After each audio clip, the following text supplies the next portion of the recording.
pretend that the climate crisis is not happening to us. But as soon as you look outside the confines of our borders and outside the confines of all the distractions that our culture provides, you see that climate change is already imperiling people's lives. For me, reckoning with the climate crisis and dealing with the despair and the hopelessness around it really became an invitation to do something about it. I believe that we can fix this. I was trained by the Climate Reality Project in San Francisco in the year 2012.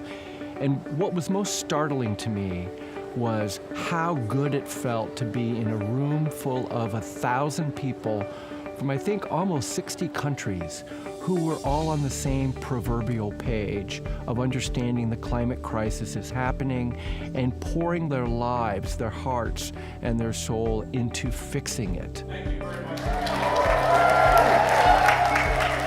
For me, when I came back from the training in 2012, I started to do the presentation, the slideshow, in churches and art galleries and schools, and it really transformed me because it got me out of sitting in front of my computer reading all the bad news into the community and literally working with people on the crisis.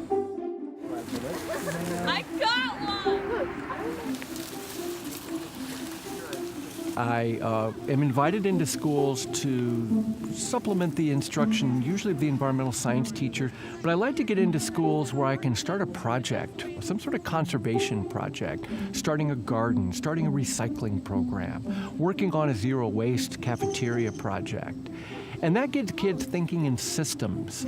So we aren't just solving a broken component of a broken system. We're actually reimagining the system to be a functional, sustainable, holistic system. You all know what show it is? The Ain't Too Late Show! And you all know who your host is, Jim Poyser!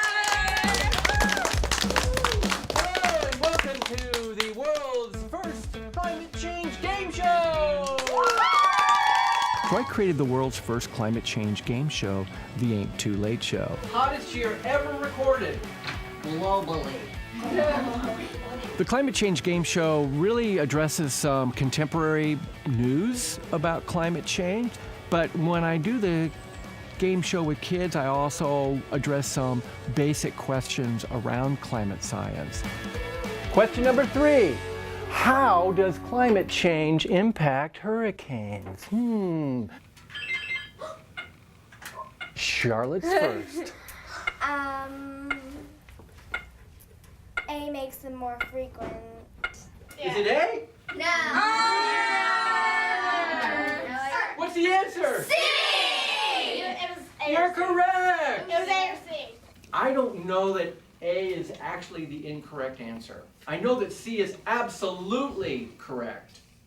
But because of our greenhouse gas pollution we're putting into the atmosphere, we're changing the conditions for all storms. We should investigate that. It's essential to involve young people in solving the climate crisis. When you have a young person in front of you, you are staring the future right in the face. They are our bottom line. We have to be serving our young people and giving them a planet that is livable. What's the name of this show? The Ain't Too Late Show! All right. Kids can make a difference in climate change. You can ride your bike. Who would like to play The Ain't Too Late Show? Kids can educate other kids about things, especially about climate change.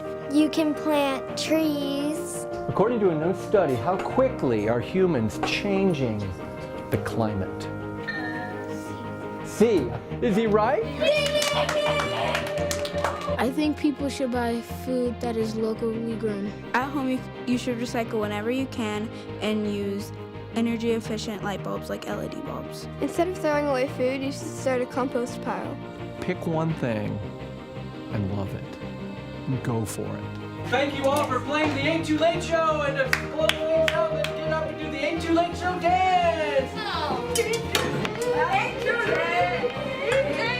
Look, if you believe we cannot fix this, then we won't. It's a self-fulfilling prophecy. So we have to be hopeful. We have to believe that we can fix it. It's the only hope we have.